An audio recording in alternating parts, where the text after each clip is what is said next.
What's going on, y'all? So listen. Oh, what's going on, y'all? Listen, bitch. I got a freaking headache that literally just came out of nowhere. And it's one of those headaches, baby. I hope it's just like a tension headache or something.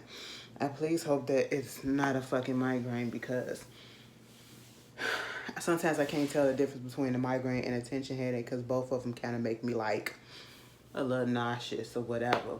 But I'm not nauseous right now, but I kind of feel it trying to come on. But fuck that bitch, I'm going to sleep anyway after this. I gotta take a nap. Anyway, Love and Marriage Huntsville. As y'all already noticed and can tell, like I'm practically over the show. Um, I tell you this, and you know I like to be straightforward and I like to be honest with you guys. If this doesn't pick up, and if it's the same old stuff or whatever that we've been seeing and doing or whatever, Ashley just might not be reviewing this next season. After the reunion, that probably be it. If it goes on break and then it comes back to continue the rest of the season, and if it does not come back and say season 6, when we know damn show is supposed to be continuation of season 5, like they did with this season, which is supposed to be technically the continuation of season 4, I'll continue without. But if it's a brand new season, Ashley just probably won't be doing it. So it depends on them. So y'all better tell them to get their shit together, because at this point in time, I don't know. I feel like with this show mostly, and I'm just ranting a little bit or just venting a little bit, and we just having a little talk with each other. Because not much happened in this episode. Really, not much. I'm not even finna record them. This is a straight through, and whatever I remember because literally nothing happened. I feel like with Love and Marriage Huntsville, and a lot of the people that's in my comments these days, they're saying basically that either the show is boring or that they stopped watching. And I feel like for the most part, the reason why that is because so much stuff has been displayed on social media before we get to it on the show, or so much stuff has happened on social media, so when we see it on the show, we're like, okay, they're not even in that same space no more. We see what's going on in real time, and this is shit that happened all the way back in the back. You know what I'm saying? So I feel like for this show, social media has really been a detriment to it. You know, I understand that people have lives, people use social media or whatever to promote things and all that stuff. But I feel like when people do these reality shows, they need to put it in their contract that they can't put certain things on social media. They can't discuss certain things on social media. Keep it under lock and key, because even back in, let's give an example, because, and I could be wrong, but this is from what I remember. Not Love and Marriage, but even when Love and Marriage first came on, it wasn't this bad. You know, the social media aspect of it. The social media aspect of it about everybody knowing everybody's business came about when we found out that Martell had cheated. And not only that, no, it was mostly about the fact that he had another baby coming. And that's when shit just started going haywire, and all of a sudden everybody started getting interested in the show, and you know, want to know the tea, want to know this, and want to know who the side chick is and all this stuff. And that's when, you know, people just started going crazy on social media. Oh, what the fuck is that? Okay, that's what it felt like. You know what I'm saying? And it just ain't been right ever since, to be quite honest. And you know, with this season, the main thing that was pulling people in was that whole fight or whatever that happened at Madani. And you know, after we hyped that up and we seen so much that happened, we saw it in real time. And you know, even if they would have kept that under wraps, the way that they told Mel to, you know, get up off her phone or whatever when she was recording, they was like, well, you know, other people be doing this and all this stuff. If they would have just kept it at that and told them not to talk about it on social media, not to confirm nothing or whatever, maybe we still would have been a little bit more interested or whatever. But I don't know. It's just like with Love and Hip Hop. Love and Hip Hop went down the drain for the simple fact that social media played a part in it. Also because a lot of the storylines are fake as hell now, and we're just tired of the same people, because we can tell that y'all stretching it and y'all forcing it and just giving us anything. And also because a lot of the shit has been played out on social media, because when Love and Hip Hop first came on, baby, we didn't know a lot of the shit that was going on. It was a new concept. It was people that we probably knew of, didn't know that much of, some new characters that we didn't know of, and they had personality that drew us in. These days, a lot of these social media stuff, reality shows, not too many of them have personalities on there that's gonna suck us in. Love and Marriage DC, okay? I just seen something on the Jasmine brand saying that, and I don't know if Monique has confirmed this, but they're saying, according to sources, that Monique and Chris are not coming back for Love and Marriage DC 2, season 2. Which, in my honest opinion, if they're not coming back, like they said in the article, it's their own choice. And they have not filmed anything for season 2, but the other people have. Outside, and I'm just going to be 100% honest with y'all, Love and Marriage DC, when I'm talking about people that have personality, some people that are made for reality TV or whatever that keeps you interested, in my opinion, the whole situation with, what's that girl? Them couples. I can't even remember their names right about now. And that's how forgettable they are to me, okay? They were not really that interesting. The only thing, and I'm going to be 100% honest, two reasons why I checked out Love and Marriage DC. I checked it out because Monique was on there. I wanted to see how she was going to do on a show outside of Potomac, okay? And then also because it was a part of the Love and Marriage Huntsville franchise. And I thought that it was going to be just as good. And I understand it was a new season of a new show or whatever.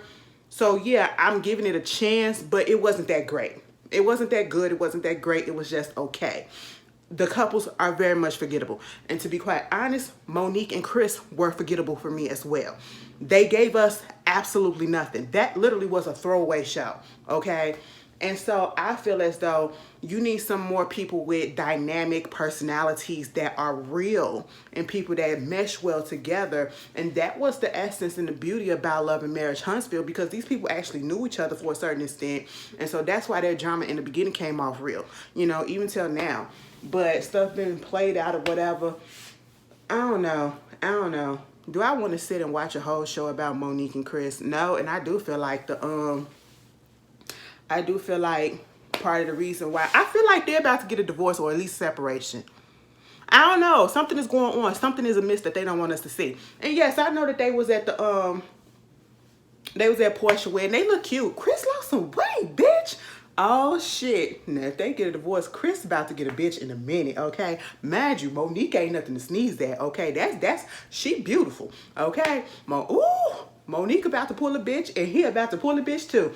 I don't want to put that on them. I don't want to break up people's marriages or whatever, but motherfuckers done already put that shit out there. Anyway, y'all get what I'm saying? So when it comes to Love and Marriage Huntsville, it just feels like it's coming to the end or whatever, because everything is just so blah. The only thing that's really truly keeping me tuned in, y'all, is the fact that I do want to see Kimmy's story. And I'm going to say this, it was just one particular part, and they literally just gave her one little segment this episode. I don't care about Destiny.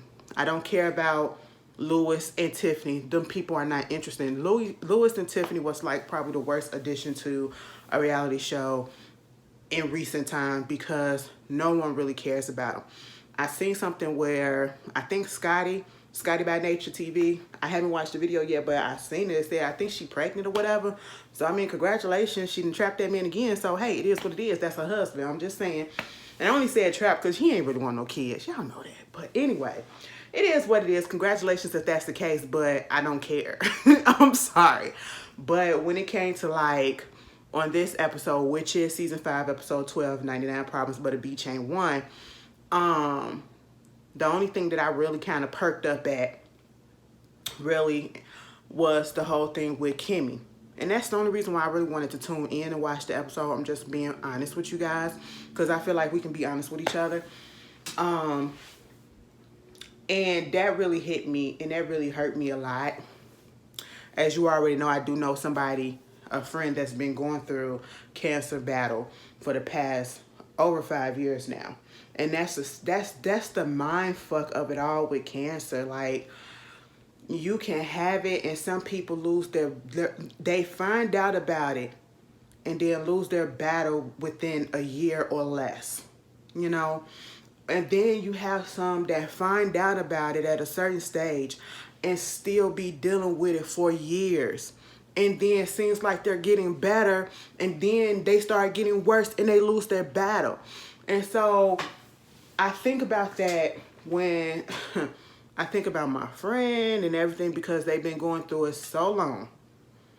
And they've been through and go through the chemotherapy, the immunotherapy, the, you know, potential of the hair falling out at some point, having this, having that. It's so freaking sad. It's so freaking sad. And they have their ups and downs. And so when it came to Kimmy, she basically was telling Maurice, listen, I know what I am. I'm a nurse. I know about the side effects of the chemo. I've been looking it up. I've been doing this, doing my research, all this stuff. And even the doctor told me that, you know, when I started doing these chemotherapy, it's a possibility that, you know, my hair could fall out. I don't want to be taking a shower and washing my hair one day in the tub and I see a goblet of hair on the floor. She said, so baby, I'm just going to cut it. Now, baby, when she was up in that mirror,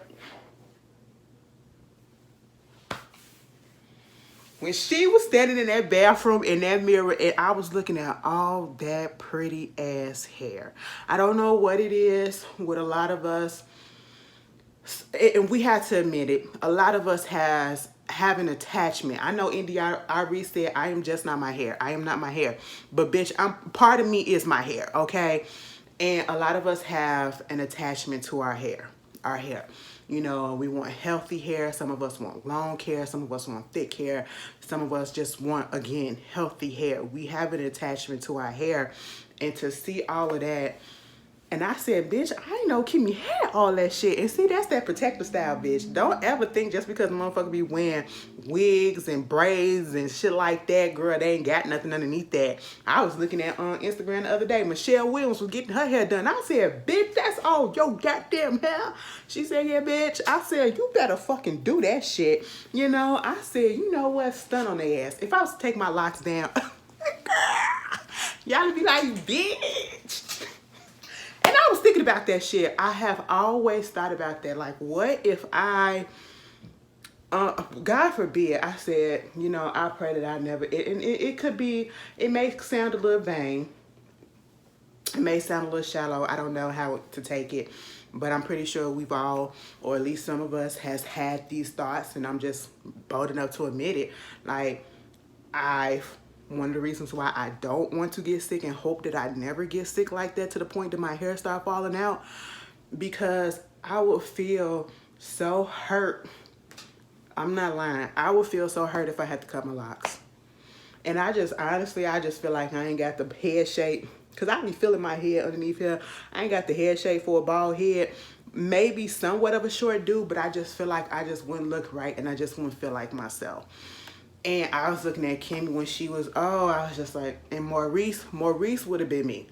The way Maurice was just sitting there just looking, and, you know, she had a friend over. She had the hairstylist come over that did her hair, and, you know, her friend Andrea was trying to give her support. Mama was kind of making it a little bit worse. I mean, she was trying to hype her up, but she was also being sad at the same time. I said, girl, is we finna laugh or we finna cry? Because I'm stuck in between emotions. Bitch, I was up here. I shed a couple of tears when she cut that, and it was just, because part of me was thinking like, damn, Kimmy, don't cut it just yet.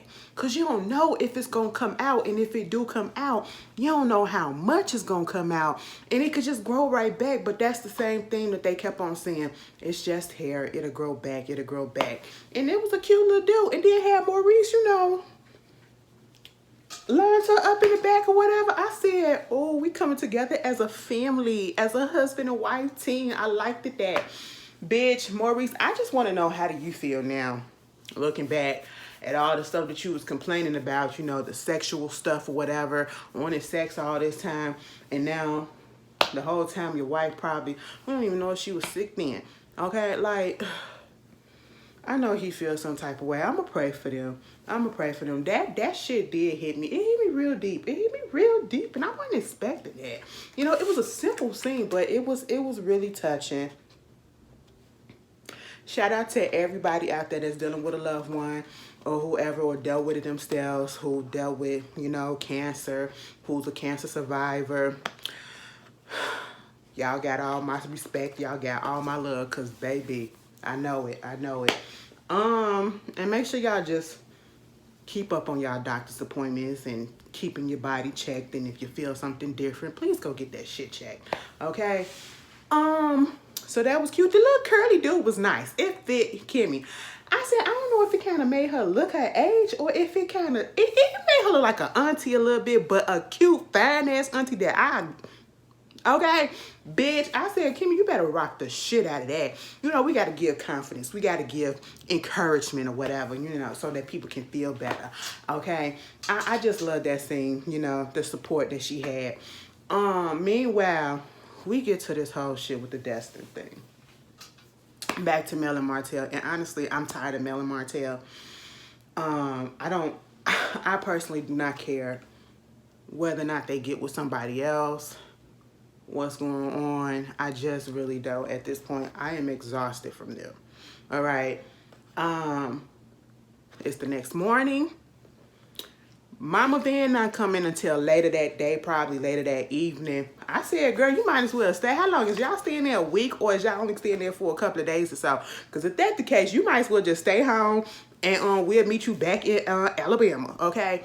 But, oh, excuse me. Sorry, you guys. Sinuses. You know, the next morning, everybody's still in a jovial mood. You know, we're still on good terms, okay? I do feel like this is a migraine. And I got some migraine pills. Thank God. I'll be all right. I'll be all right. I'm finna catch this bitch before we get too much, okay? As soon as I finish. Anyway, I'll probably be good by the time Real Housewives come on tonight. So, you know, they come downstairs for breakfast. You know, Melody got somebody that, Chef Anthony Thomas, okay? I'm gonna give him his whole name, you know. He's from Alabama. She said, bitch, I had to bring him down here. Okay, so cook us something to eat. And when I tell you, I said, bitch, if you cooking all of that, Mr. Thomas, for breakfast, what you cooking for dinner? And I know y'all ain't finna eat nothing for lunch, bitch. Let me tell y'all something. I don't understand how y'all be eating 3 meals a day sometimes, okay? I know. Somebody gonna say, bitch, look at you. I get it, bitch. I get it. Back in the day, I could do that. These days, now that I'm an adult, and I'm talking about in my 30s, girl, Ashley just don't be feeling like eating like that. Today, bitch, I woke up. I've been up. But I laid up, and my stomach was touching my back last night. And it was touching my back this morning. Do you know I still stayed up in the bed just scrolling on the phone or whatever, and just laying there listening to music or whatever. I didn't get up out that motherfucker till 1 something, okay? And I still didn't go fix me nothing to eat right away. I went and took a shower. I did a little bit of cleaning, washed some clothes, and then I fixed me something to eat. And then didn't even eat all of it, okay? I said, bitch, what the fuck is going on? And that's just how I am. Like, I don't know. Y'all ate breakfast on Thanksgiving. When it's holidays and shit like that, knowing that you're going to eat a big meal, baby, I don't eat. And I don't really eat breakfast in the morning anyway, so, hey, it is what it is. But he throw down. He said some salmon, some eggs, some this, avocado toast, and all this stuff. Baby, the kids was excited. I said, well, shit, bitch, come cook for me, okay? Give me a little meal prep or whatever. But they were sitting down there, baby, when Lil Martell said, I say the prayer. Girl, was that Mariah or the other one, the other baby that was looking at Lil Martell while he was while he was up there giving the prayer? And I mean just giving the prayer all long and everything. And you know what? I said, go ahead and do your thing, baby. You got the Lord in you, okay? You know, he was just so grateful, okay? And that is such a good thing to see, with the kids being grateful. He was like, and I just love everybody on earth. I said, you know what? Bless your heart. Bless your heart, okay? Meanwhile, they sit down, they talking again. Once again, Melody has already asked last week, what is your favorite moment that we had up in Destin's? girl, Martell asked the same thing, and they basically repeated the same thing. At this particular time, Martell felt the need to tell Melody, so yeah, Tisha and Martell, Tisha and Marceau, they on their way over here. She was like, what? Yeah, they down here in Pensacola. And so, you know, they like 45 minutes away. I said, bitch, not only did you not tell me that you invited them over, you told me that they was down here. Now, see, bitch, I don't care about that because they ain't got shit to do with me. But not only did you not tell me that you invited them over, it's the fact that you invited them over on a trip that you were invited to. How the fuck are you a guest here? I don't give a fuck if he them kids daddy or not. Martell is a guest on this trip, right? He is a guest because Melody invited him.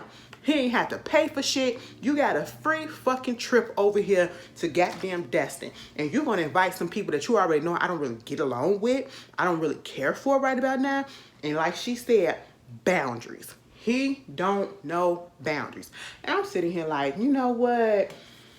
Melody handled that whole trip and that whole situation better than I would have, because the stank face that I would have had, or I wouldn't even been around them. I would have made it clear that I didn't want you here. I didn't want you here. But for the sake of the kids, Melody kept it calm and cool. For the sake of the atmosphere of what was going on, she kept it calm and cool. And this is how I see that, at least, you know, I don't know if they trying to show like a redemption arc or whatever for Martell, because, you know, and it's so sad that we have to say it like that, because Martell has been showing his ass for the past couple of seasons or so. And he has always been a woe is me and putting the blame on everybody else as to why things going on, and this is the reason why I did this, and this is the reason why I did that. And now all of a sudden is, you know, he's kind of like quote unquote maturing. And that's just for now, because we already know what's been going on. We saw the shit that happened earlier, previously or whatever in social media with the custody battle and all that shit. You know, he went really right back to the same Martell, okay? So I don't know what they're trying to do, trying to clean up his image or whatever on the show, when outside the show was not that. But moving on, so she was like, okay, whatever. It did go say something. Yeah, they was gonna probably take the kids on the boat or whatever. She said, well, damn, bitch, I already had us a boat for tomorrow at 10 a.m.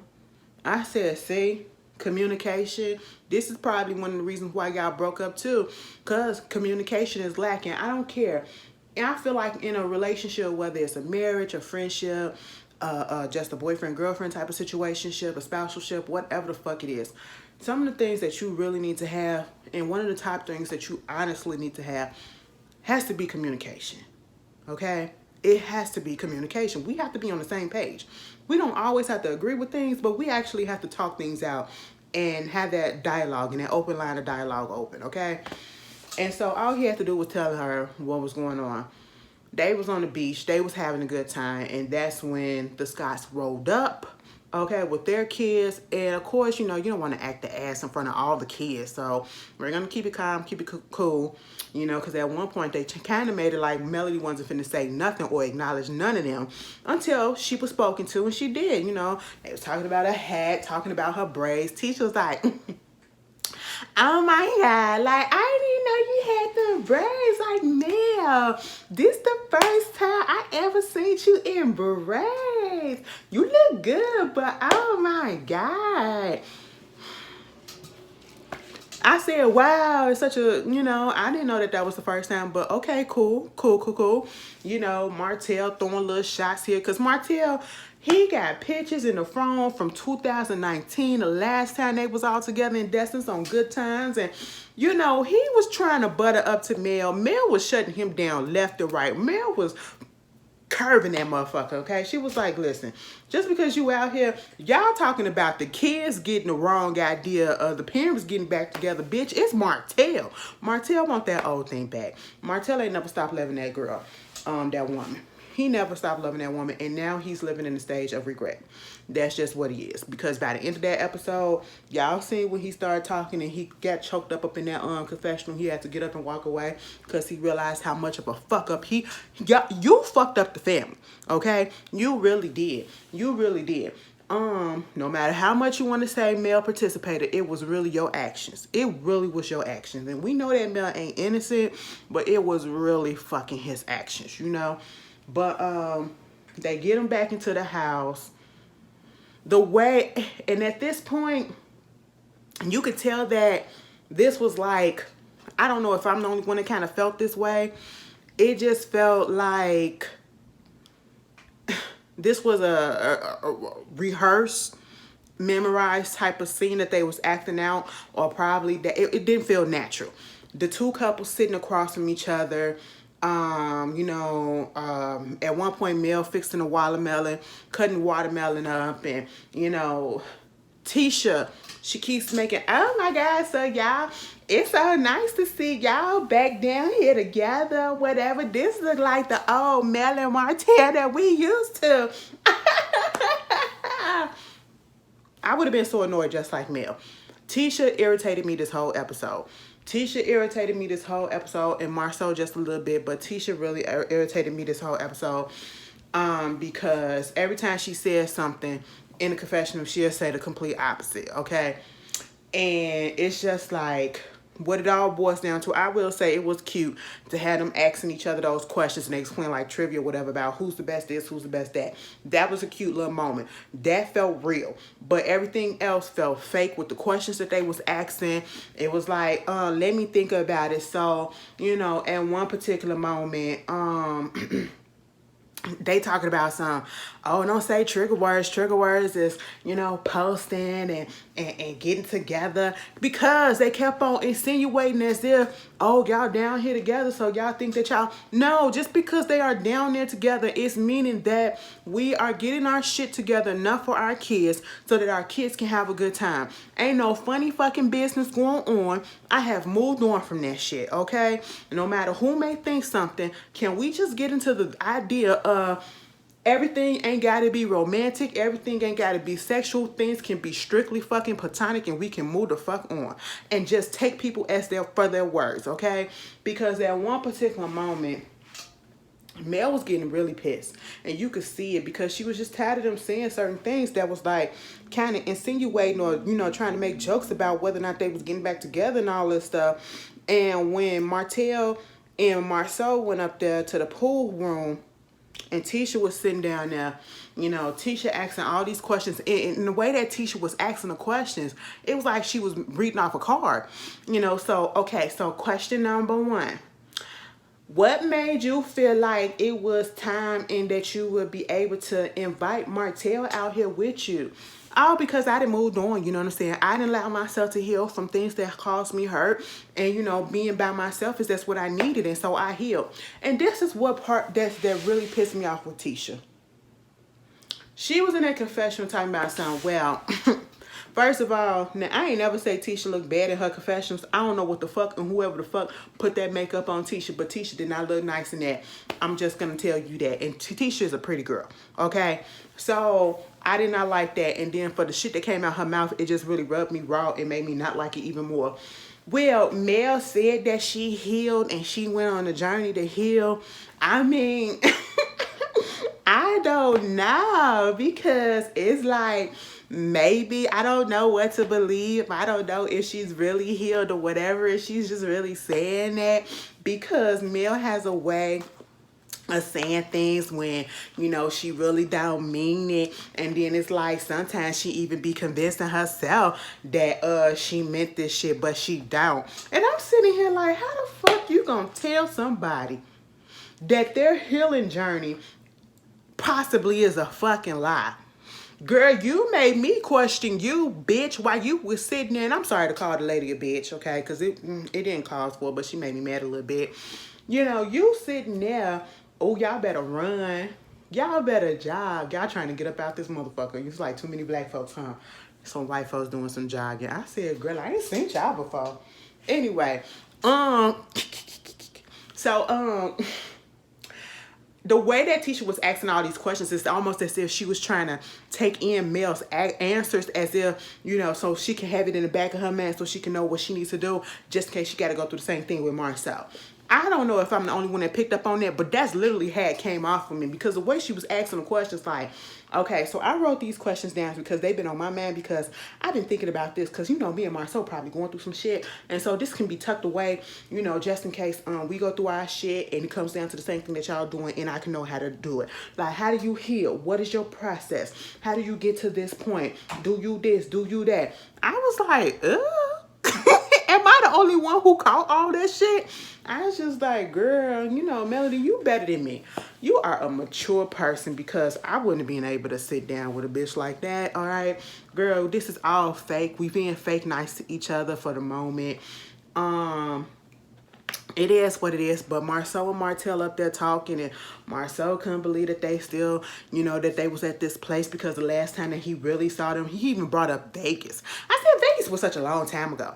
Okay, and granted, Vegas, they did have an explosive time or whatever, and I get it, but I don't know, something about the way Marcel was asking the questions did not bother me as much, but it was asking, you know, how do you feel if she moves on and, you know, y'all get into other relationships? And even Martell said it's inevitable. Okay, it's going to happen, and I'm pretty sure she's going to pick the right person or whatever. And it is what it is. She's a good judgment of character.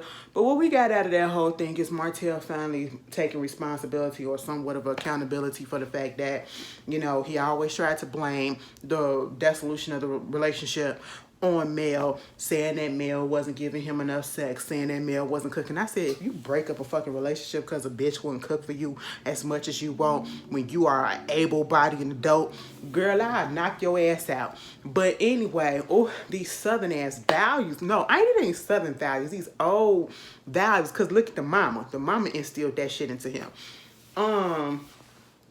But he was like, I had to look into myself and be like, well, it had to start a long time ago and it had to be something that I did to make her want to stop, you know, doing those things for me. I said, ding, ding, ding, ding, ding, ding, ding, ding, ding, ding, ding. It took you how many years to figure that out when we've been telling you that since J1? What? I said, I guess people get that in their own time. So, hey. Yeah, he finally there, you know, he said something about, you know, we get into the relationship, it's going to be a, you know, the woman that I get with, you know, it's going to be a woman that's going to be a potential stepmom. I said, Sheree ain't no potential stepmama to nobody, bitch. Is they still kicking it? I know he going to be on Real Housewives of Atlanta new season, but, yeah, you know, he want that old thing back. He want that old thing back. Marcel can tell. Martell knows, but it's just over and it's done with. Martell is living in a, this is a good example of, but you don't miss what you got till it's gone. Story always seems to go, and you don't miss what you got till it's gone.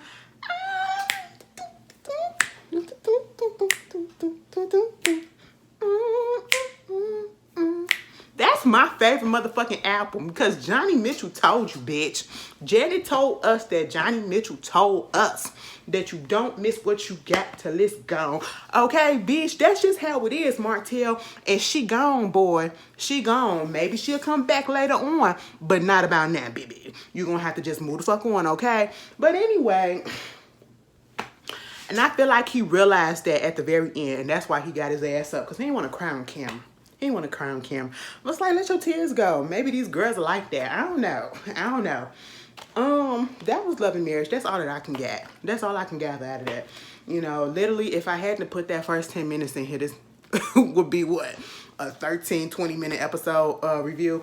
But y'all tell me how y'all feel. Do you agree? Let's discuss about what happened in the beginning of this, what I said in this review. Okay, that's truly what I really want to know. But y'all tell me how y'all feel. I'll see y'all later. Peace.